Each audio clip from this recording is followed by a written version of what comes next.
In a music industry full of brands, buzzwords, and billion-dollar rollouts, there exists one empire that broke every rule. No press runs. No TikTok dances. No industry cosigns. And yet, it became one of the most hypnotic, cult-like forces in modern music. This is the untold story of Playboi Carti and the rise of Opium Records.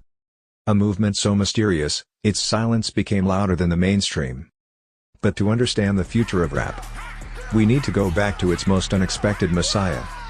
Before the spiked boots, the red leather, and the vampire energy, Jordan Terrell Carter was just a kid from Atlanta, rapping under the name Sir Cartier. He wasn't trying to be the best lyricist. He was creating vibes. Minimalist beats. Repetitive hooks. An aesthetic that felt more like fashion than flow. Carti didn't rap, he floated. And the internet noticed. In 2017, his self-titled mixtape dropped with hits like Magnolia and Woke Up Like These. It didn't sound like anything else. And that was the point. But instead of chasing clout or milking his moment, Carti vanished. Carti's next move wasn't more music. It was silence. He let mystery do the marketing. No interviews. No explanations. Just a slow drip of leaks, snippets, and rumors. And in that void, a cult began to form. They weren't just fans. They were disciples. Waiting on Whole Lotta Red like it was gospel. And when it finally dropped on Christmas Day, 2020, it sounded like a middle finger to everyo. Distorted rage beats. Yelled vocals. No features on the cover. Critics were confused. But the youth, they understood. Carti wasn't chasing the mainstream anymore. He was building his own. Somewhere between the screams and the stage dives, Carti started planting seeds.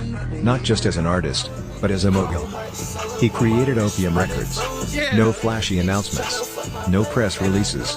Just a few names: Ken Carson, Destroy Only, Homicide Gang. All dressed in black. All screaming into distorted mics. All carrying the opium aesthetic. The sound? Experimental rage. The look? Punk meets runway. The message? Nothing. And everything. Opium wasn't just a label.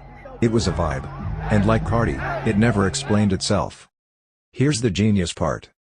By refusing to explain, Carti turned absence into intrigue. In an age where artists overshare, he disappeared. And that silence? It multiplied demand. Even opium artists don't do press. They don't go live on Instagram. They drop when they want. They tour when they feel like it. And every time, kids pack the venues like it's the apocalypse. This is anti-marketing. And it's working.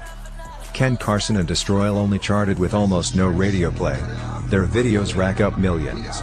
Their merch sells out instantly. All without the industry even understanding what's going on. Because Opium didn't ask for approval. It created its own lane. So what is Opium really? It's not just rage beats or leather jackets. It's about control. Control over image. Over narrative. Over perception. Carti didn't just build a label, he built a mythology. He took what Kanye did with Yeezy. What Tyler did with Odd Future. And filtered it through pure chaos. Now he's the ghost in the machine. Rarely seen. Almost never heard. But always felt. And when he does show up, it's event level. Opium isn't going mainstream. It is the new mainstream. In an era addicted to content, Carti reminds us that mystery is power. And in the silence, he built an empire. Not with a business plan. Not with a label advance. But with a vision.